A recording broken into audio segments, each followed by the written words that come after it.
Hey, my name is Alex Hernandez, and we will be learning about free energy, otherwise known as Gibbs free energy. Here's basically points of reference for all the problems. We have three separate tables. The first table is the standard enthalpy change of formation for common compounds. The second is standard molar entropies for common compounds. You would really want to convert to kilojoules before you use these values in this specific table. The last would be the standard Gibbs free energies of formations for the common compounds, and we'll be referring back to these tables a lot during this tutorial. Alright, let's get right into it.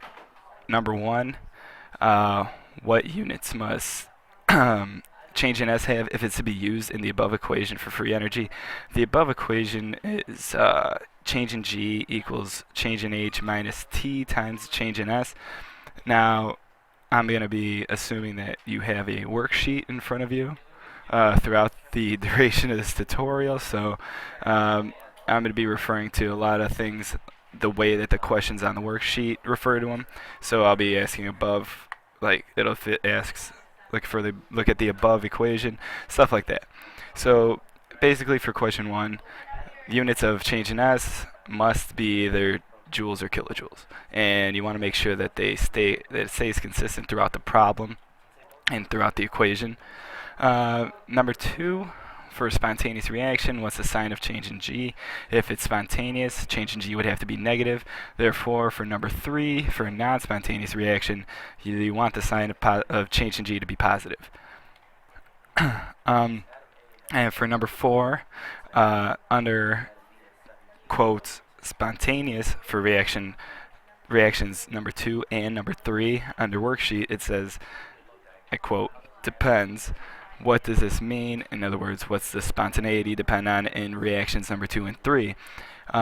Basically, it depends on the magnitude of the change in H and the change in S, and basically change in G must be negative as well in order for it to be spontaneous at all.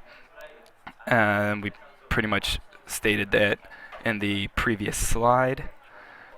Number 5, we're going to use these equations a lot. Basically, it's to find the change in H or change in S or change in G of the reaction. So basically, we're going to use, you always have to remember products minus reactants. So basically, the change in something of the reaction is equal to the summation of the change in something of the products minus the summation of the change in something of the reactants, whether it be the change in H, change in S, or change in G.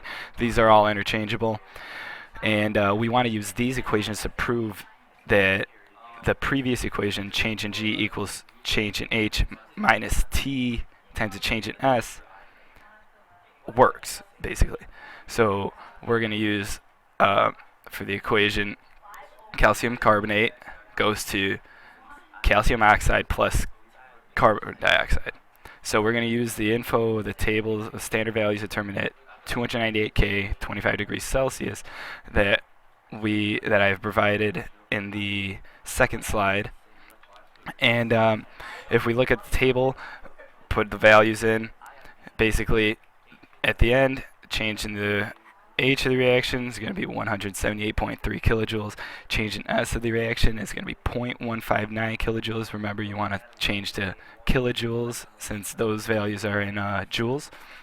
And then change in G of the reaction is 130.9 kilojoules. And basically, that's what answer we're looking for change in G. So now, if you proceed to plug in the values of change in H and change in S to the equation under 25 degrees Celsius, you get 178.3 minus 298 times 0.159, which gives you that 130.9 kilojoules for the change in G. Okay, now to number 6. Basically, is the reaction from question 5 spontaneous? And obviously no, because the change in G here is positive. And number 7, by varying the temperature, would it be possible to change the spontaneity of the reaction from question 5?